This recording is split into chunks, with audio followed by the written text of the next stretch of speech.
Steve Moran here with Foresight TV. My mind is like crazy jumbled. I was at Argentum, fantastic experience. Talked to more than 200 people, just so many great conversations. So great to be back at an industry conference, my very first one since the pandemic. And I'm really excited to be talking to Stephanie Harris.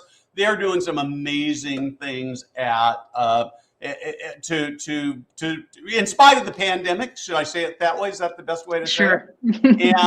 And so we're going to jump into the conversation in just 1 minute. The one thing I would say is you see that I have a little bit different background, and I hope there's not too much distraction. We have rented a house at the Mendocino coast for a few days, and so a little washed out, but you'll see cars going by like that, and way back, that sort of blank stuff at the top is actually the Pacific Ocean. So let's play the intro, and then we will jump into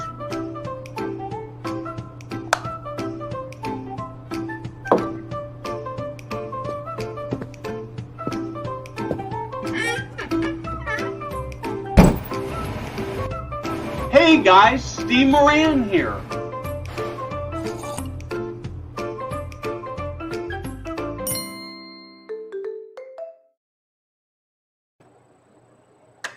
Well, welcome. Tell me, let's start with a little bit about who you are and what you do, and then we'll jump into what you're doing differently. All right. Well, I'm Stephanie Harris, CEO for Aero Senior Living.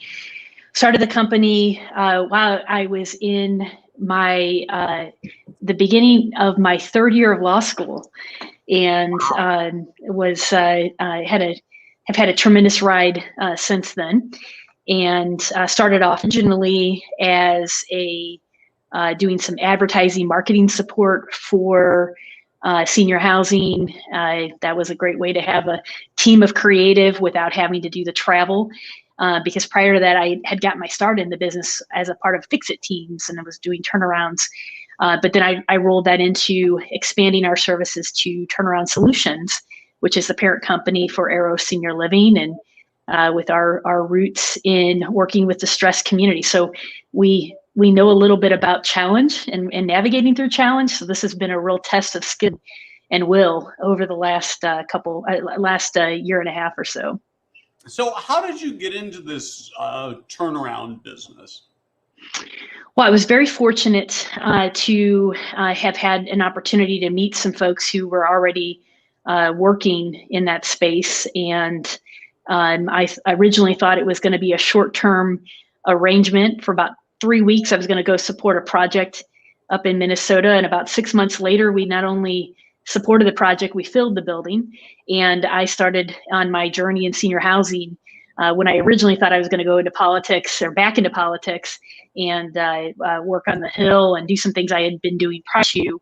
That 3-week assignment turned into 6 months, but I turned it into a career now. Almost, I guess I'm entering my 23rd year in senior living. So I feel like I have grown up in this business. So you did finish law school, right? I did. I even passed the bar. So wow, I am impressed. I got it when I was in my 20s. I got as far as taking the LSAT, and I couldn't have made it to Harvard, but I had decent scores. I could have gotten into a decent school, and then life intervened, and so I don't think I ever even applied. So and here I am. I guess I'm probably too old to do that. I'm not even sure I want to do that, to tell you the truth. So never practiced law? Never practiced law. I was probably one of the few kids in law school that was working on sales and marketing materials in the middle of the classroom. So thank God for blind grading. So that's awesome. So I have to ask, I know it's not really exactly germane to the conversation, but I'm curious. So you mentioned politics. Was that sort of, were you going to go off and be first woman president of the United States? Or absolutely, Steve. And you were gonna vote me in for a second term. I mean, come on. I'm sure of it. Yeah, I went to undergrad in Washington D.C. So my first semester in undergrad, I started my first internship in the Senate. So I really lucked out that in most things, I got a chance to do things in a jump start at a much earlier point where most people intern their junior year. I started my freshman year. So it was a real, yeah, it was kind of on that trajectory at the time. That's cool. Okay, so let's talk about senior living. So Yeah. let's start by just talking, how have you done in the pandemic? Well, this has been, as I mentioned, our experience in the turnaround side, we really had to go very old school. So the techniques we were using when I was really growing this business in 2006, 2007, 2008, we were deploying those tactics as a part of our COVID recovery. So what has been great about the process is that our communities that were stabilized during or prior to COVID maintained, while they had some slippage, we did have some drop in occupancy. We are not only over 90%, some of the communities are not only experiencing, they recovered quickly, but are at even higher occupancy than pre-pandemic. But a lot of what happened to us is that we looked at which communities can we get across the finish line first? And we did that by redeploying our regional sales directors. Instead of sitting behind the screen, they went, into the field and they started working in sales. And when a lot of communities were struggling to talk through COVID restrictions, we sent in our gunners. And I don't believe we would be in the position we were today without that team sacrificing what in some cases may have felt like they were stepping back. But what we realize is this is what is absolutely critical, is that regional directors have to become working managers to support crisis. And we were able, I think, to hit some fast tracks in getting those communities stabilized right away. And then we're in the process of stabilizing our next group of communities that opened in 2019 and 2020 and getting those lease ups finished. So it's like, it's taking those resources and then moving them as we need to target to get the overall company stabilized. And it's been fun to watch. Last year we recovered in the third or fourth quarter, and then everybody got hit first quarter. So like just that erased all the games. But this year consistently has been a growth year. And it's been exciting to see the rebound and the excitement among prospects and interest in senior living.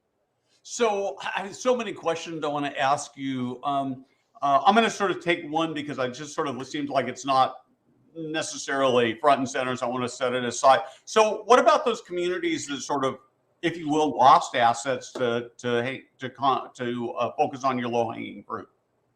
Did they fall back, or you just sort of say, well, they're going to be what they're going to be, or how did you sort of address that? Okay, so a couple thoughts there. I'm going to give a shout out to our vice president of sales, Cassie Tweeten, always talks about we're on the hunt for the green bananas. So one of the things we used when people stopped moving into senior living, they didn't stop answering their phones and they didn't stop taking doorstep visits. So we had to switch up how we started working proactive leads, those green bananas that had options to stay at home and maybe delay making their decision. We had our best inroads in sort of cultivating the relationships among those groups that we're finding. This one shocks me, Steve, but I'm telling you, this is what I'm most proud of with our team. Is we've actually enhanced our splits in acuity, and that we have actually improved the overall health of the life of our residents. Really? But I'll tell you, yes, and that only was because we laid the foundation during COVID with those individuals so that we could get them in the pipeline, really start heating them up, that once restrictions lifted, that was the surge we enjoyed. It wasn't the new inquiries. The new inquiries still were reluctant because many of them already had the crisis, but they held in the sidelines or tried to, families enabling them to stay at home or bringing in home health. That group I am most concerned about as an industry, but I'm proud to say that we're not reliant in our recovery exclusively on what I would call the low-hanging fruit of those urgent leads. We really did do a good job at improving our overall care profile. Yeah, so this is really interesting to me. because it feels like to me that when I talk to most operators, if I can dig into it, most of them have big prospect lists for any given building, maybe in the hundreds, but they get worked really hard when they first come in. And after that, they sort of some lip service to we're nurturing them, but that doesn't really happen in a meaningful way. So I'd actually like to dig a little bit deeper about how you did that. I'm going to pop a couple of comments up from your fan club while we're talking. Oh, you'll see those there on the on the bottom part of the screen. But I just want hi, Katie. I do want to get those up. So Todd, let's just dig a little deeper because maybe I'm going to approach this a little differently. So it sounds like if I were to come to you and say, okay, what's the advice you want to give people who are really struggling with occupancy? It sounds like the advice was putting words in your mouth would be go work those people you already have. Yeah, slow down, be more patient. Again, going back to old school, when we would step into a community that was distressed, great, we're going to take the new inquiries, we're going to take the new calls. But where are the old welcome sheets and the old visitor sheets that are in a box somewhere? That's the group we started calling, because most people who need senior living have a sitter, but it may not be enough to make the decision to make the change. They're able to band-aid the situation, or perhaps something does improve. But aging, unfortunately, is one in which your need continues to grow at some pace. And so those older leads are where I think our industry has done a poor job at cultivating. And that's where we have to be far more patient and slow down the process. Well, it's interesting, a lot of complaints about the lead aggregator as a place for mom, caring.com. Caring.com is a sponsor, so I want to sort of put that out. And they get frustrated with me sometimes because they feel like I'm bashing them and they're helping to support what we're doing, and I'm really not, because I think they fill an important part of the segment. Yes. But I also believe that one of the reasons that the aggregators created a business model was because of the thing you're talking about, that local operators didn't work in an effective way to be part of the community. So they got lazy, maybe. So I don't know. I mean, so I'm gonna you can comment on that or not. I do, and then I'd actually like to talk about sort of new lead generation and what you're seeing there. Well, I do agree that caring.com and Place for Mom have a role in I see particularly it seems like a Place for Mom is really invested in the hospital outreach. So a lot of the leads coming out of rehab and skilled nursing, tend to be connected to that lead source. That by where in the past it was people originating searches online, it's now coming from those kinds of they're getting leads straight from the hospitals. But I think the challenge is that those were probably leads that were only going to wait until the crisis became so incredible that they were forced to make a decision. I think it's the other side that as an industry, we've got to do a better job on the education side. And that's not going to happen. I mean, the industry can do it as a whole, but where I think you gain the most traction is when you zero in on your own markets and try to grow awareness and be more patient, as I mentioned, with the leads. We find that if you don't close a lead in the first 90 days, and that I will call that our outer ring of time of urgent leads, that if it doesn't occur in the first 90 days, it will take a little over a year for somebody to make their decision.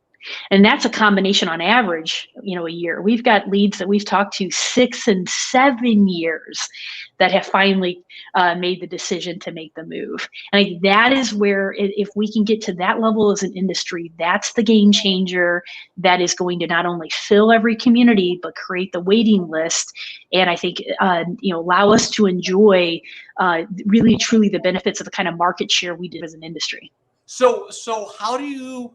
The argument is that I've got new leads coming in, and those long ones aren't going to move in forever, if ever, and this seems like low low probability. And so I just don't have, I mean, what do you do? How are you nurturing those people so that you keep them moving in when that time comes, they move?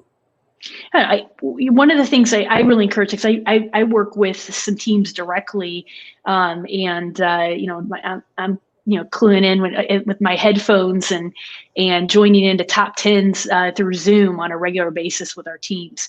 And the thing that I always look at it on the top 10 board, because we zero in on our urgent leads with that kind of focus, is that I want to make sure that the team has got at least a third of the leads are in that category of what I would call a whether. They've got the choice to stay at home, to whether or not to move at all, and that we have to work with a slower pace. And then we're working ones that are perhaps a little bit more active in making a decision. They're looking at us and somewhere else, should be about another third of the leads. And then the other third may be a mix of any particular kind of urgency. But in either way, we know we can work those leads. We can take advancements. We can take small steps with them every single day or every other day. They have that kind of workable pattern. But the problem we run into is that too often we're trying to push people beyond the level of trust that we've been able to build with them. And that's what I think scares leads away. The one criticism I have of lead sources like a placeformomcaring.com, ones that will blast out to too many referrals or not enough qualified referrals, is the families actually get spooked by the level of contact. And how do you differentiate yourself that you are one that gets it, that there's a lot of fear around this move on the part of maybe their parent or the individual if they're the lead contact. But I think we can scare people away so quickly in that response you talked about that happens in those first couple weeks, that we push leads out based upon that lack of trust, and ultimately what creates distrust in us as an industry. That we've got to change the paradigm and pace ourselves and really manage the expectations of families that leads are not everyone is going to say yes, and that's okay. If your mom says no, that's just an expectation. We expect that as a part of the process. But the goal is that we'll regroup and we'll work together. And I think if we can shift that kind of communication instead of adult children being gatekeepers, which often I'll find if I step into working with a new team, I'll see the top 10 board might be stuck behind an adult child. This daughter-in-law is in the way, this son is in the way, and we have no direct contact. That's not who our resident will ultimately be. And we have to work with the family to address the trust gap that exists that's causing them to block our direct communication with the family, with ultimately the prospect. Right. So it's, go ahead. Okay. What's a marathon lead? I see this. So, and then then we got to go to culture. We got to go to culture. Yes. Yes. I have never had a guest where they've had so many team members just pop, pop, pop, and this is cool. Let me tell you, Steve, it's hard for me not to comment on culture. I have been so fortunate that I have people. You mentioned going to see Tony Robbins. There's something about Tony Robbins that draws people in that just absolutely embrace him. And I have been so fortunate that I not only do we have enthusiastic employees. We're fans of Aero Senior Living, and I have people who've made major sacrifices on behalf of the company. But I think part of what we do is share the good and the bad, and power is not a source of or knowledge is not a source of power. So we have to be transparent. I'm sharing the good and bad on a weekly basis team. And I mean, you're either going to love or hate working for Aero Senior Living. And I'm so passionate about the people who are choosing each and every day to commit to working with this organization. I've got the best team that you could ever imagine. I am so forever grateful for them. But I'm not sure I agree with that, because I think my team is the best. Well, let me just say this. So Steve, let me tell you this. we have this video that our chief operating officer, Amanda Tweeten, created about the history of the organization. And it describes us as like a band of, it's kind of like a band of gypsies. We literally would go town to town. Yeah. Think about a team that would commit to uproot their lives and move from community to community, live on site and fix problems. I cannot think enough people making that kind of sacrifice, who travel or give up that much in their daily life to see a change that we believe we can have in this industry. So, okay, what are marathon leads? Are these long-term ones? Is that, because I see they are they're our green bananas. So we all, oh, there's some more. Oh, we've got quite a few of the sales folks on the line, it looks like. But yeah. This is the heart, Steve, of what I was mentioning, that we have to in order to speed things up, we actually have to slow it down and develop the trust. And the marathoners, often they don't know what to say yes to, so they say no, and the no is actually a KNOW. They don't know enough to say yes. And we need to work those leads differently. And I think that is such a key part of what we do, that I think differentiates our team and the culture in our company. So the reason I want to just talk for the audience for a second. The reason I'm popping all these up is that the pop-ups are all about what culture. I love this ragtag group of misfits. I often describe my own team as, this hits my heart, as we are the island of misfit toys. Nobody would ever hire me because I'm too strange, and yet we make something wonderful work. And I just really love that. So how are you doing with hiring and retention? Let's talk a little. I want to talk a little bit about that. That is something we are extremely proud of as an organization. So, Steve, the crazy thing is that as a startup organization, one of the commitments we had was to do it with bringing in talent outside of the industry. So, but for one or two people with some real, industry experience, the majority of the individuals that have joined our company are former journalists, people with political backgrounds similar to me, recovering attorneys, folks with MBAs, highly educated individuals who either were watching their industry change and needed to make a change, or had highly educated and yet hadn't developed their professional career and the opportunity to grow with us. And I think that's we have 108 individuals in our home office that are either a part of our travel team, our regional structure, our accounting group, whatever department it is. And I would say all but just a handful of them, particularly our nurses typically have industry experience, but the majority of them are fresh into our industry, and many of which are in their an organization that founded the management company in 2007 and 8. Pretty much everyone that worked for us, save maybe one or two, are still with the company today, and I think that's something that to be proud of. That two of my very first hires are still in the organization. This is back to 2007, before Arrow even existed, and we were just in turnaround. But we've really done a great. I think it's that investment in individuals that we've enjoyed. I think we've had less than 10 people leave the organization in the last 5 years, and I think that says something. That's crazy. That's great. Yeah. So are you fully staffed?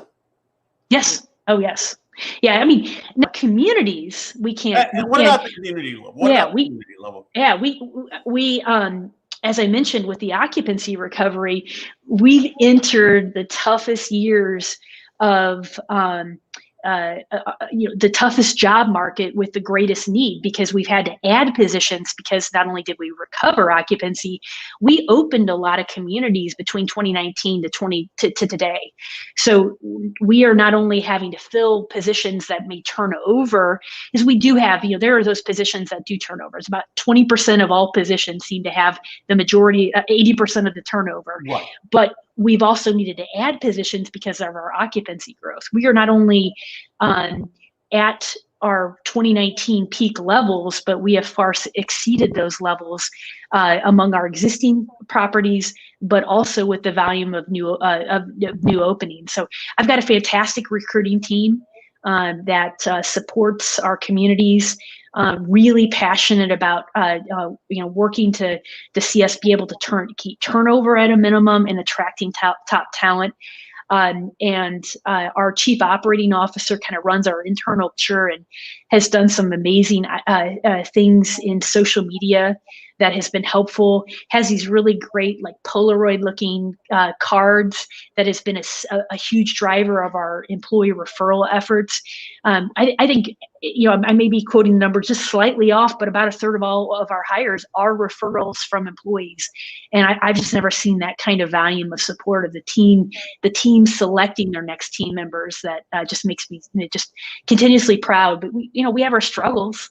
It's been tough to keep up. And everybody's having to think of new ways to attract talent. But I think our culture is what keeps people sticking it out and seeing that not only is this about a role, but they can make a change in this industry and have a real imprint on the direction that we're going as senior housing, not just in the position that they're in. So one of the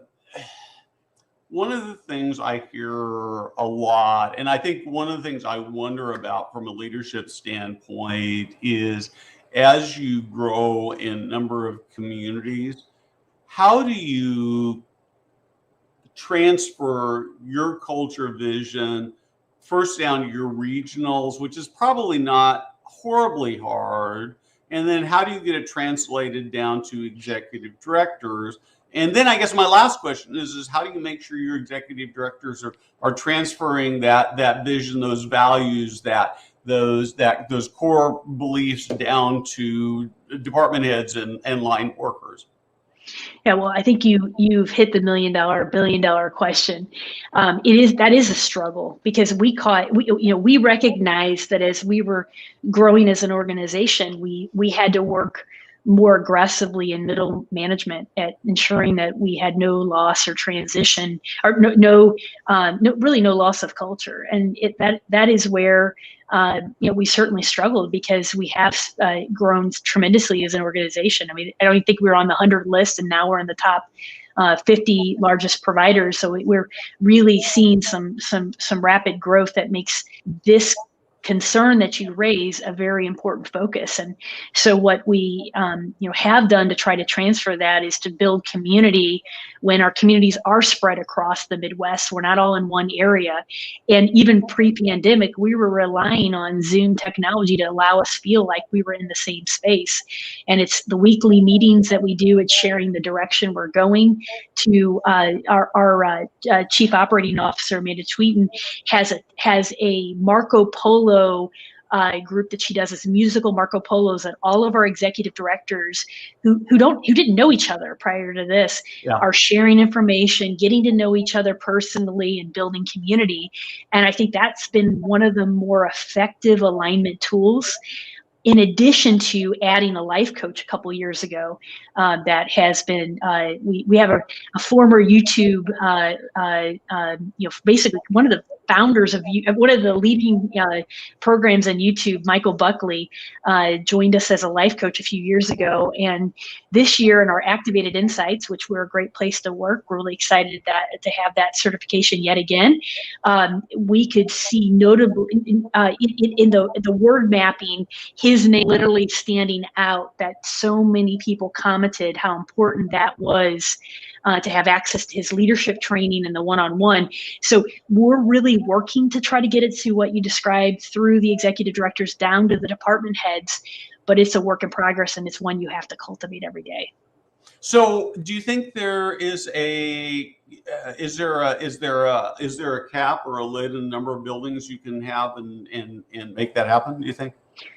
I think the cap and the limit is based upon our ability to attract the right people to scale. And so that it's not that it's a number, it's going to be limited by leadership and commitment and dedication. Like I really think that that middle management group, our ability to be able to support regionally with the right regional director of operation, the right regional sales, is more our limiting factor than it is a number of communities. So I never set to have over 30 communities. It happened, and it happened because I've got a good team, and probably most of the struggle we have is, can we stay ahead of keeping our team growing so that we have excess capacity instead of always struggling to keep up with the growth of the organization. And because we've been excess minded and coming from a place of abundance, I think that's helped us weather the growth and really sustain the growth that we have. Well, I will tell you that we're just about out of time here, but I have to tell you that, there's so many more things I'd like to explore. I'd like to learn more about how you work with your life coach and what that really looks like. I think that's really interesting.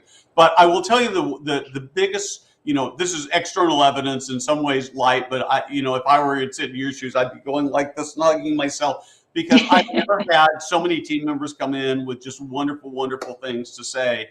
And that's a testament to people's loyalty to you as a leader, or your organization. And I just when I hear stories like yours, my heart sings, but it also breaks, because I think this is possible in other organizations, and I think ultimately it happens because you've got a very special vision for what can be. And clearly you have a heart for your people and your residents, and I really, really appreciate that. So, well, thank you. Is there, since we're out of time, give me one piece of advice you would give to somebody, besides somebody working in another company who's frustrated, besides come work for us? What else would you say? That I think that find the place in the right organization and begin to think about your career in terms of not only your career, but the impact you can leave into the direction the industry is going. We're in such a fun state that if you're frustrated about where you work or what's happening in the culture of your company, you have the ability to change it. I am testament of being a part of a culture that I question to building a culture that I am so proud of. I'm beaming. So Steve, I'm not a hugger, but I'm telling you that my cup spills over with joy for the organization we've been able to create. And I think that anyone that may be listening or would listen to this after the fact, or if I were advising somebody, we have that ability to find the right seat that will get you in a place that not only gives you a rewarding career, but will allow you to impact the direction of how seniors are cared for decades to come. Yep. And man, just my head's just spinning with all these questions. So no, this is really just the one question I have. So dream for me what senior living is going to look like in the next 3 to 5 years. What are the opportunities? What are the things we need to start doing? What are the things we need to stop doing? So one of the things we didn't tap into in our conversation is technology. That is, we are part of what probably the glue in the organization is the commitment that we are going to drive down the cost of care, and it's by leveraging technology. Too much of our industry are multiple systems not talking to each other and not leveraged to the benefit of our residents and our employees for efficiency, for affordability. And I think we absolutely have to put all efforts at solving and automating manual processes and working to reduce our dependency on workforce that we are not going to be able to fill anytime soon. The number of openings are such that we have to start finding ways technology cut into our hours of so that we can be more purposeful in our interactions with residents, and anything that we can automate to remove pressure on our staff, that we're identifying those options, or those solutions. And so we're really excited. We got a bunch of exciting things coming up over the next 6 to 12 months. We brought a low voltage team in-house a few years ago, and we're tooling quite a bit in the workshop for some really fun things. We've got a new technology we deployed we're up for a technology award with McKnight, and really excited, hoping we were successful with that. This would be, I think the last 3 years we've been successful with winning one of those awards, but one that we did from with a partnership with Hike Vision that we're really proud of, and then have more exciting things to come. And Steve, I'll say this: I started my career with email. I think we're going to end with robotic care. And I'm going to tell you, Aero is really looking to make an imprint in that space. I am convinced that robots are a answer to a lot of our problems. I'm convinced that technology is the answer to a lot of our problems. And honestly, I mean, I think the robots still have a long way to go. They do. But there's a lot of stuff out there that can be used right now today. And I'm really blown away at how low the usage is when staffing is so critical. Stephanie, we are way past time. This has been amazing. I hope that you will make time for me on your dance card at Nick. I'd love to get together in person. For all of those you commented, and I didn't put it up on the screen, you just overwhelmed me. I couldn't get to them. But those of you who are watching should be paying attention to that. Go back and look at that.